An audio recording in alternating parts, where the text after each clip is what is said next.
sa TV production.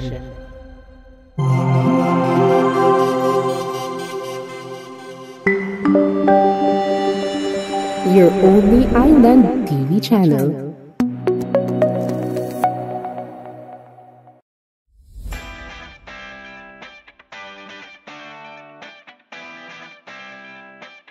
Ngayon naman, tutungo tayo. Papunta na tayo sa Barangay Kabunbata. Ay, Sobrang init ang panahon. Carry lang.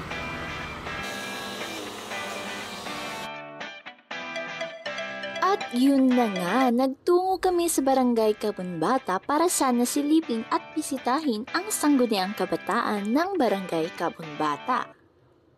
Ang Barangay Kabunbata ay isa sa mga malalaking barangay dito sa lungsod ng Isabela kung saan matatagpuan ang isa sa mga magandang inisyatibo na ginawa ni Punong Lungsod City Joliet Rubin Hataman, ang Children's Park.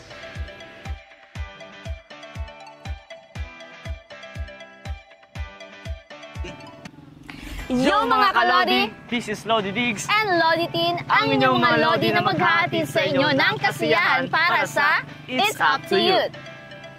Pero bago ang lahat, youth fit check muna tayo, Ma'am Ting. Saan po ng youth fit check dyan? Paano nga ba yan ang youth fit check? Youth fit check! Ay, okay. Youth check. Okay. Para sa episode na ito, samahan nyo kami mga kalodi sa panagbagong yugto ng It's Up to You! Kung saan sisimulan natin ang bagong yugto ng sugod-sangguniang kabataan. So, anong barangay ba ang ating susugurin ngayon, Lodi Diggs? So ayun na nga, Lodi Teen, no? Susugurin natin ang sangguniang kabataan ng Barangay Kabunbata. Tutungo po ba tayo sa Barangay Kabunbata? Tara, arat na! Arat na? Pero, Lodi Diggs, andito na ata tayo. Anong barangay ba to? Yun na nga, parang eto na nga, I love Kabunbata. Ay, andito na pala Andito tayo. na tayo. So, ayun nga, anong hinihintay natin, Lodi Diggs? So, arat na? Arat na! Arat na. At yun na nga, Lodi Diggs, andito na tayo sa barangay hall ng Barangay Kabunbata. Andito kaya si SK? Yun na nga para malaman natin, tara pumasok na tayo. Arat na! Arat na. Sana andyan nga si ano? Yun nga, sana SK. ano si SK para ma-interview din natin. Morning, SK. Morning, SK! Hello, welcome. Ay, welcome. Thank you po. So, andito po pala si SK ng Barangay Kabunbata. So, hello SK! At ngayon nga, dito kasama natin si SK, chairman ng Barangay Kabunbata, and yung SK kagawa niya. Pwede nyo bang ipakilala ang inyong mga sarili? Ay, isang magandang umaga po sa ating lahat, lalong-lalo kay Ma'am Christine. Ako nga po pala si Joar A. Jalilo lang, SK chairman ng Barangay Kabunbata, at ito naman po yung... Ako nga pala si Morin Mundin, isa sa mga SK kagawad ng Barangay Kabunbata. Okay, so bakit ngayon si SK kagawad lang mag-isa? Well, nag-aaral pa po ba yung mga ibang SK members? Okay. So, okay lang yun. Mas masaya sana kung andito lahat, yes, no? Lodi Diggs. But, anyway, so, kumusta na pala kayo? Mabuti. So far, so good. Kayo si Gawad, ano pong nararamdaman niyo today? Siyempre, feeling ko parang nakaka-excite na makapunta kayo ngayon dito kasi ano ba yan? Sa pagkakaalam ko, parang kami yung unang barangay na inyong binisita. So, parang kami ay nasisiyahan sapagkat kami ang nauna niyong binisita. Okay po. Nax, di ba? Okay, pero Lodi Diggs, di ba? Ang alam ko kasi itutour tayo ni SK dito sa kanilang barangay. May ipapakita si SK sa atin dito. Ayun na, excited na nga tayo na makita yung mga favorite spot niya dito sa Barangay Kabunbata. So, paano ba na SK? Ready na ba? Ready na ba? Ready na. Ano? Arat na? Arat na. Sige. Arat na. At andito na nga tayo sa labas ng Barangay Kabunbata. So, SK, ano nga pala ang picture ng spot dito sa Barangay Kabunbata? So, yun nga, Idol Diggs, no? As you can see, andito nga tayo sa labas ng Barangay Kabunbata. At kung makikita nyo po sa likod ay may mababasa kayong napakagandang I Love SK Kabunbata, na kung saan ito po yung isa sa mga properties namin bilang SK officials ng Barangay Kabunbata. Ganun, so parang ito po ba yung unang proyekto?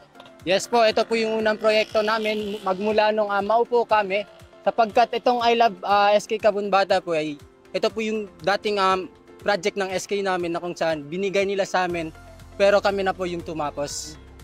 So, matanong ko lang po, SK, in a short period of time, kumusta naman ang inyong pamumuno? So, yun nga Idol Teen, nung maupo kami bilang isang SK official sa Barangay Kabunbata, syempre grabe yung pressure namin kasi nga this is our first time to become leaders in our barangay. So, ang daming mga expectations ng mga kabataan sa amin na kung saan ay nagbibigay ng pressure and nervous. Pero kahit ganun ay goods naman yung aming pamamahala sapagkat yung mga kabataan ng Kabunbata, napaka-active nila at saka napaka-cooperative din nila. Ay, ang galing naman. Buti naman yun, SK. So, may tatanong ka ba? Lodi? So as we all know, hindi talaga biro ang isang role ng SK Chairman. So, paano nyo po na-handle yung pressure bilang SK Chairman ng Barangay Kabunbata? So, since yung pressure pa tsaka yung mga nervousness, hindi po talaga natin yung maiiwasan. Pero paano po namin yung na-handle, paano ko po yung na-handle bilang isang SK Chairman? Syempre dahil din po sa tulong ng aking mga SK kagawad, hindi nila po ako iniwan. Kung may mga initiatives po kaming ginagawa, nasa likod ko po sila, tinutulungan nila po ako. So yun po, ganon ko po yung na-handle yung pressure bilang SK Chairman. So, tanongin naman natin ang katuwang nyo. Kung anong nararamdaman nyo po ba bilang isa po kayo sa mga youth leader dito sa inyong komunidad? Siyempre, yun na. So, sabi nga ng SK Chairman namin, yung parang first time namin mag-handle sa ganito bilang isang leader. So, siyempre, excited din. At the same time, parang excited kami sa mga challenges na dadating sa mga dito sa Barangay Kabunbata. And then, yun. So, tutulungan namin ng aming SK Chairman sa abot namin makakaya para naman, di ba, mapaganda at mapasaya pa ang mga kabataan sa Barangay ng Kabunbata. Yun. Ayun. So SK, para po sa inyo, how do you define leadership? Para po sa akin, I define leadership, this is how a certain person acts or lead their youths or the constituents in their barangays, kung paano ba nila i-handle or pamunuan yung isang barangay. So ganun po sa akin yung isang leadership. So, SK, di ba, you defined leadership as what you said. So, how do you apply this in your pamumuno dito? So, sa ganung pamamaraan po, ina-apply ko po siya not just in words but through action din po. So, yun po. Ganon. So, ikaw po, SK Kagawad, paano mo na-apply ang leadership? So, ganun yung leadership para sa akin, parang pareho din sa aking SK Chairman, di ba? Yung parang hindi lang puro salita yung pagiging leader, puro sa gagawin din sana sa action na gagawin sa. So for SK, ano na po yung mga naging accomplishment nyo simula nung naupo kayo bilang SK Chairman ng inyong barangay? So, since bago pa lang po kami nahalal at naupo bilang SK officials dito sa aming barangay, syempre meron din kami kakaunting achievements. Like last year po, nung Disyembre, nagpatupad po kami ng year-end festival na kung saan lahat po ng youths dito sa Kabunbata ay nag-engage, nakilahok po sa aming pa-year-end festival. Yun po. At this year din po, natapos din po namin itong aming properties, which is the I Love SK Kabunbata. Wow! So, SK, ano pa bang maaasahan ng mga youths dito sa inyong barangay from you?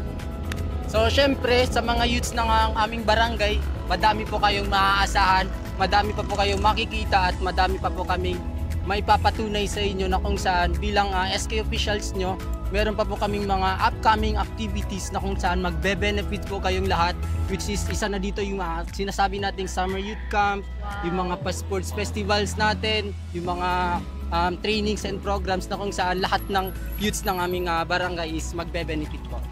Grabe, SK. Ang gandang initiative yan, ha? Sana maging posible talaga yan. I mean, it's possible naman, di ba, Lodi Diggs? Ang daming mga plano yun at sana nga matupad ni SK yun para matuwa at masaya din ang mga kabataan ng Barangay Kabunbata. Kaya ba yun, SK? Siyempre, kaya ni SK yan. Siyempre, kasi may katuwang siya ng mga supportive kagawads like si Sir, di ba? So, ayun po. Before tayo magtatapos, siyempre, alam niyo po ba yung Youth Talk Ayan. So, mag-youth talk Yes, tayo. Tama ba, Lodi Diggs? Yes, tama. Mag-YouTube tayo together with the SK Chairman and SK Kagawad of Barangay Kabunbata. Yung youth talk po pala ay parang fast talk lang. Pero dahil maka-youth tayo ngayon, maka-kabataan, ginawa naming youth talk. So, tama. Ayan.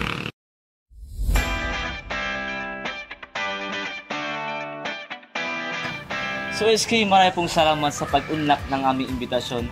Pero bago tayo magtapos, hindi kayo makatakas sa aming youth talk. Youth talk. So SK, you have 60 seconds to answer this question. So ang first 5 ako magtatanong and then yung last question is si Lodi Team na yung magtatanong. So ready na ba kayo? Yes po. Okay, for 60 seconds. First question, happiness or chocolates? Happiness. Yes. Happiness or money? Money. Happiness. Best time to be a leader? Anytime. Anytime. Leadership or relationship? Leadership. Relationship. Your inspiration in terms of leadership? Si Tatay Digong. Same. Tatay Digong. Wow, okay, Lodi Team. So ako na ba? Describe Isabella. Unique. Beautiful. Beautiful. Good. Isa TV is? Maganda. Maganda din. Yun. For you, what's leadership? Para sa akin, unique person, yun lang. Yun, leadership para sa akin is parang, syempre, yung word na leadership, ikaw yung mag-lead sa kanila. Yun, ganun. Last question. We are SK Kabunbata and we are? Guwapo. Pogi. At yun na nga, thank you very much mga SK officials ng Barangay Kabunbata. Ayan. So, may gusto ba kayong mensahe na ipaabot sa ating madla SKs? Pwede ba pa-shoutout? Sige, Sige po, sure. So, bago ako mag-shoutout, nice ko lang sabihin na thank you nga po pala sa Isa TV sa pag-invite sa amin dito sa aming barangay. Syempre, nakaka-excite at the same time, sobrang saya talaga namin kasi nga first time namin at saka makikita na din kami sa TV. Aantayin talaga namin ito ma-feature para makita namin pagmumukha namin. And also, shoutout nga pala sa mga ibang kasama ko na SK Kagawad na nag-aaral dyan sa state. Sorry, hindi na ako nakasali. Kanina pa kayo nag-aantay. Love you all. Ayun, so, ikaw po, baka may gusto ka rin si SK Kagawad. Baka may gusto sabihin or Yun na, wala na. Yung shoutout lang sa mga kasama ko sa SK Kagawad. Yun na, bakit kasi kayo umuwi kaagad? Yun, hindi kayo napapaghintay. Yan tuloy. Kami lang dalawa yung natira dito. Yun. But anyway, may next time pa naman, SK. Yes, Diba, Lodi Diggs? Yun nga, baka may next time pa at baka makasama rin sila sa susunod na segment natin. Ayun nga. Sa kabila ng mga hamon at pagsubok, ang mga kabataang leaders sa mga barangay ay nagiging inspirasyon sa iba pang sektor ng lipunan na nagdadala ng bagong sigla at ideya para sa mas malikhaing pag-unlad ng komunidad. Sa ilalim ng pamumuno ng SK ng Barangay Kabunbata, naging mas malawak ang partisipasyon ng mga kabataan sa mga proyekto at aktibidad ng barangay.